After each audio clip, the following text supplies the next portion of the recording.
वन्देऽहं श्रीगुरो श्रीयुतपदकमलं श्रीगुरुन् वैष्णवांश्च श्रीरूपं सहस्रजातं सगणरघुनाथान्वितं तं सजीवं साद्वैतं सावधतं परिजनसहितं कृष्णचैतन्यदेवं श्रीराधाकृष्णपादान् सगणललिता श्रीविशाखान्वितांश्च अमज्ञानतिमिरन्तस्य ज्ञानाञ्जनशलाकया चक्षुरुन्मीलितं येन तस्मै श्रीगुरुवे नमः। नमो विष्णुपादाय गौराङ्गप्रेष्ठरूपिणे श्रीभक्तिविबुधाय वैवदान्ति नामिने वंशकल्पतरुभ्यश्च कृपासिन्धुभ्येव च पतितानां पावनेभ्यो वैष्णवेभ्यो नमो नमः। जय श्री कृष्ण चैतन्य प्रभु नित्यानंद श्री अद्वैत गदाधर शिवासादि गौर भक्तवृंद। हरे कृष्ण कृष्ण कृष्ण हरे हरे हरे राम राम राम हरे हरे।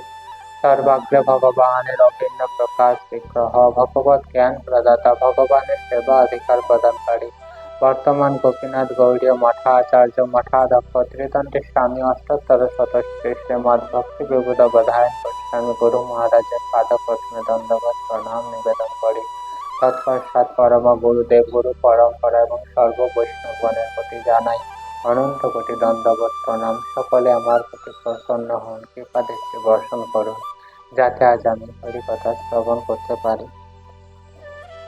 আজ আমরা শ্রীমদ্ ভগবত গীতার দ্বিতীয় অধ্যায়ের থেকে শ্রবণ করব।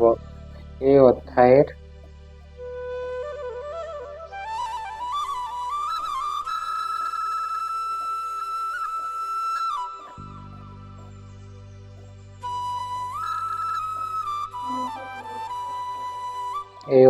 আজকে আমরা 45তম শ্লোক শ্রবণ করব। এই অধ্যায় বলেছেন ভগবান শ্রীকৃষ্ণ তৈর্গুণ্য বিক্ষয়া বেদানস্তৈর্গুণ্য ভবার্জুন নির্দ্বন্দ্ব নিত্য সত্যস্থ নির্জগক্ষেমাত্মবান। এই শ্লোকটির অর্থ হলো বেদে প্রধানত জড়া প্রকৃতির তিনটি গুণ সম্বন্ধে আলোচনা করা হয়েছে। হে অর্জুন, তুমি সেই তিন গুণগুলিকে অতিক্রম করে নির্গুণ স্তরে অধিষ্ঠিত হও, সমস্ত দ্বন্দ্ব থেকে মুক্ত হও এবং লাভ ক্ষতি আত্মরক্ষা দুশ্চিন্তা থেকে মুক্ত হয়ে অধ্যাত্ম চেতনায় অধিষ্ঠিত হও। তাহলে আমরা কি জানলাম? এই শ্লোকে ভগবান শ্রীকৃষ্ণ বলেছেন যে বেদে জড়া প্রকৃতির তিনটি গুণ সম্বন্ধে, জড়া প্রকৃতির তিনটি প্রধান গুণ কি কি? প্রধান তিন গুণ হচ্ছে সত্ত্বগুণ, রজগুণ ও তমগুণ। এই তিনটি গুণ সম্পর্কে আলোচনা করা হয়েছে। আর কি বলছেন এখানে? হে অর্জুন, সেই তিন গুণগুলিকে অতিক্রম করে, অর্থাৎ সত্ত্বগুণ, রজগুণ এবং তমগুণ, এই তিন প্রকার যে গুণ রয়েছে এই তিন প্রকার গুণকে অতিক্রম করে নির্গুণ স্তরে অর্থাৎ গুণাতীত স্তরে অবস্থান করার কথা অর্জুনকে উপদেশ প্রদান করেছেন। সমস্ত দ্বন্দ্ব থেকে মুক্ত হও, অর্থাৎ এই জড়জগতে যেহেতু রয়েছে আমাদের বিভিন্ন রকম দ্বন্দ্বে আমাদের রয়েছে, যেমন লাভ ক্ষতি, আত্মরক্ষা, লাভ ক্ষতি, জয় পরাজয়, সুখ দুঃখ, শীত উষ্ণ, এই সমস্ত কি এইগুলি সবই হচ্ছে বিভিন্ন প্রকার দ্বন্দ্ব। এই সমস্ত দ্বন্দ্ব থেকে মুক্ত হওয়ার জন্য বলছেন। এছাড়াও কি আত্মরক্ষা দুশ্চিন্তা থেকে মুক্ত হয়ে অধ্যাত্ম চেতনায় অধিষ্ঠিত হয়, কারণ এইসব সুখ দুঃখ, লাভ, জয় পরাজয়, লাভ ক্ষতি, অনুশোচনা, অহংকার, এই সমস্ত কিছুই হচ্ছে জড়জাগতিক। এই সমস্ত জড়জাগতিক দ্বন্দ্বের মধ্যে যদি আমরা আবদ্ধ থাকি তাহলে আমরা এই জড়জগতের বন্ধন থেকে মুক্ত হতে পারবো না। তাই ভগবান শ্রীকৃষ্ণ অর্জুনকে বলেছেন এই সমস্ত জড়জাগতিক বন্ধন থেকে মুক্ত হওয়া, জড়জাগতিক দ্বন্দ্ব থেকে মুক্ত হয়ে আধ্যাত্ম চেতনায় অবস্থিত হতে।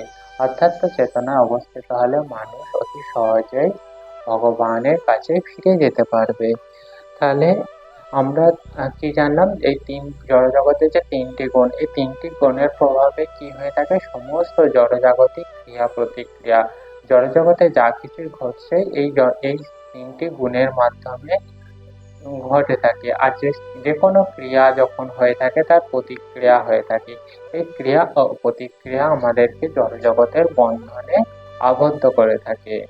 তাই এই জড়জগতের বন্ধন থেকে আবদ্ধ থেকে মুক্ত হতে গেলে আমাদেরকে এই সত্ত্বগুণ, রজগুণ ও তমগুণ এই ৩ গুণের আমাদের অতীত হতে হবে।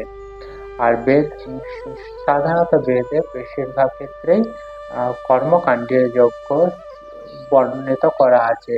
যারা হচ্ছে অল্প বুদ্ধিসম্পন্ন ব্যক্তি, সেই সমস্ত ব্যক্তিরা কি করে থাকে, এই কর্মকাণ্ডীয় যজ্ঞের যে ফলস্বরূপ সেই সমস্ত ফলেতে আকৃষ্ট হয়ে থাকে এবং সেগুলি জীবনের পরম লক্ষ্য মনে করে থাকে। কিন্তু ভগবান শ্রীকৃষ্ণ অর্জুনকে তা বলছেন না। তিনি বলছেন কর্মকাণ্ডীয় যে সমস্ত যজ্ঞ রয়েছে তার ঊর্ধ্বে রয়েছে বেদান্ত বা উপনিষদ। এই বেদান্ত বা উপনিষদের সিদ্ধান্ত হচ্ছে মানুষকে জড়জগতের বন্ধন থেকে মুক্ত লাভ করে, জড়জাগতিক চাহিদা থেকে মানুষকে আরো ঊর্ধ্বে নিয়ে যায়। আর এই সমস্ত ঊর্ধ্বে যাওয়ার ফলে কি হয়ে থাকে, মানুষ সুখেও যেমন ভাবে বিরাজ করে, দুঃখ আসলেও সে একই রকম ভাবে বিরাজ করে থাকে। শীত এবং উষ্ণ, অর্থাৎ অত্যধিক শীত বা উষ্ণতে আমরা বিভিন্ন রকমের প্রতিক্রিয়া প্রদান করে থাকি। শীত ও উষ্ণতেও একই রকম ভাবে থাকে এবং লাভ ক্ষতি, যখন আমরা কোনো কিছু লাভ করে থাকি তখন আমরা কি আনন্দিত হই, এবং যদি আমাদের কোনো কারণে কোনো কিছু ভাবে যদি ক্ষতি হয়ে থাকে আমরা দুঃখ বোধ করে থাকি। এই লাভ ক্ষতি, সুখ দুঃখ দুটোতেই আমাদেরকে সমানভাবে থাকতে হবে। এবং কি আমাদেরকে কোনো কিছু যদি হ্রাস হয় বা কোনো কিছু যদি অপ্রাপ্ত হয় তাহলে আমরা অনুশোচনা করে থাকি, বা কোনো কিছু থাকলে আমরা অহংকার করি। এই দুটোতেই আমার করা উচিত হবে না। আর এইভাবে আর কি ভাবতে হবে, সমস্ত কিছু যা কিছুই আমাদের জীবনে ঘটছে সবই হচ্ছে ভগবানের ইচ্ছায়, তারাই হচ্ছে নিজের নিজের জীবনে যা কিছুই ঘটছে ভগবানের ইচ্ছার ফলে এই সমস্ত কার্যগুলি হচ্ছে। এইভাবে নিজেকে ভগবানের কাছে আত্মসমর্পণ করতে হবে। এভাবে আত্মসমর্পণ করলেই আমরা ভগবানের যে চিন্ময় ধাম, সেই ধামে আমরা প্রত্যাবর্তন করতে পারবো। এখানে এই শ্লোকের বিশ্রাম। এখন আমরা শ্রীমদ্ ভগবত গীতার মাহাত্ম্য শ্রবণ করব।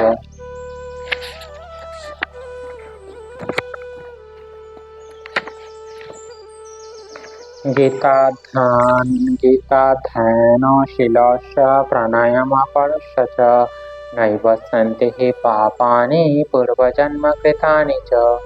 কেউ যদি আন্তরিকভাবে এবং অত্যন্ত গুরুত্ব সহকারে ভগবত গীতা পাঠ করে তাহলে ভগবানের করুণায় তার অতীতের সমস্ত পাপ কর্মের ফল তাকে প্রভাবিত করতে পারে না। হরে হরায় নম, কৃষ্ণ যাদবায় নম, যাদবায় মাধবায় কেশবায় নম, গোপাল গোবিন্দ রাম শ্রী মধুসূদন, গিরিধারী গোপীনাথ মদন মোহন, শ্রী চৈতন্য নিত্যানন্দ শ্রী অদ্বৈত সীতা, হরি গুরু বৈষ্ণব ভাগবত গীতা, শ্রী রূপ সনাতন ভট্ট রঘুনাথ, শ্রীজীব গোপাল ভট্ট দাস রঘুনাথ। এই ৬ গোসাইয়ের করি চরণ বন্দন, যা হইতে বিঘ্ন নাশ অভীষ্ট পূরণ। এই ৬ গোসাই যার মই তার দাস, তা সবার পদরেণু মন পঞ্চগ্রাস, তাদেরও চরণ সেবি ভক্ত শনিবাস, জনমে জনমে হয় এই অভিলাষ, আনন্দে বল হরি ভজ বৃন্দাবন, শ্রী গুরু বৈষ্ণব পদে পৌঁছাইয়া মন, শ্রী গুরু বৈষ্ণব পাদ পদ্ম করিয়া, নাম সংকীর্তন করে নরোত্তম দাস। হরে কৃষ্ণ কৃষ্ণ কৃষ্ণ হরে হরে, হরে রাম রাম রাম হরে হরে। জয় শ্রী নিতাই গৌর প্রেমানন্দে, হরি হরি বল।